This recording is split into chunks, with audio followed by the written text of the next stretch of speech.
Tady to je díl pečete s mámou.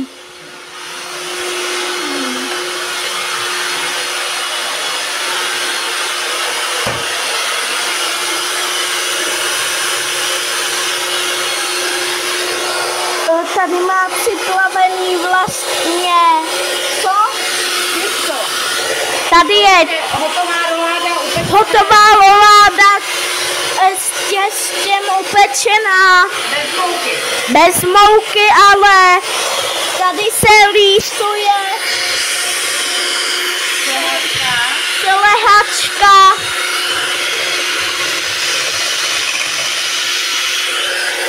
Omylem jsme to střihli.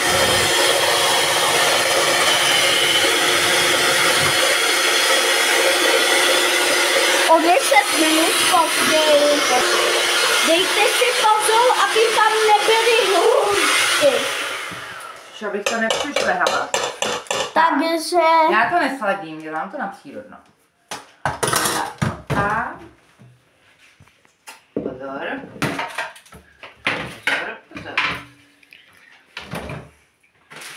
Tak řekni, o co se právě jedná. Takže teďka momentálně si rozbalím už připravené těsto, které jsem si předpekla podle receptu.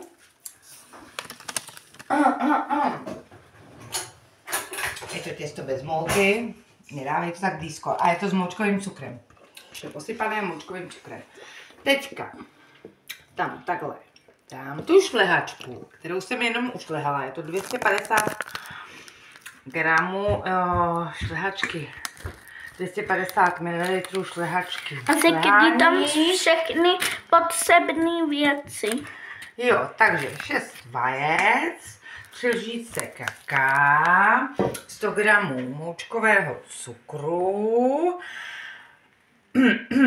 to je vlastně na korpus, bílky vyšlehám do sněhu tuhého, vedle si udělám žloutky se špetkou soli, vedle si udělám žloutky vyšlehám s cukrem do pěny, pak tam přidám 3 lžičky holandského kaká, opatrně zamíchám, potom přidám, dobře, zkusi to, jenom takhle, počkej, takhle, netlač, počkej, přidám kakao a potom vlastně ten sníh opatrně a můžu si už zamíchám do těch těsta? Můžeš.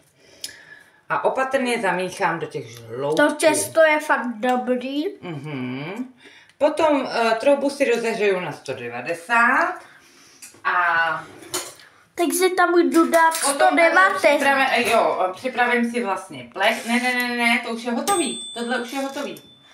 Připravím si plech, na to dám to, vyliju tam to těsto, rozetřu ho, sklepu ho a pak dám na 190 asi zhruba na 10 minut. A ještě když je to takový, je ten plný návod na těsto. Takový vláčný,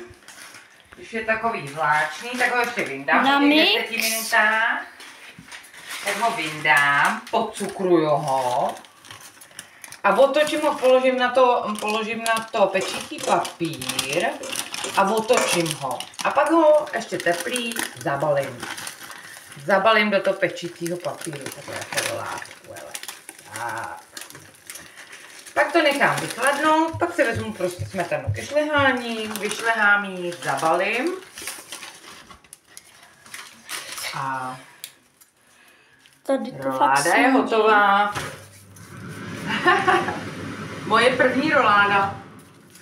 Vlastně tu roládu vybalím. Kolik dáváte bodů z 10? Ale vypadá zvláštně, ale bude vynikající. Dovolení. První roláda, co se vám čeho. Dovolení. Ale je bez mouky. A není v ní tolik cukru. Tak, hele. Okay, ochutnáme. Okay, takhle ji tam dej. Tak, kaž. Ochutnej. Teda ta je dobrá. To je fakt dobrá. Taková vláčná, viď? Recept najděte dole v popisku. To tam budeš muset dát. Je fakt dobrá. Budete mít jméno Báby YouTube kanál. Je to moc dobrý. Chutná to líp, než to vypadá. Tak ahoj. Hezký večer. Ahoj.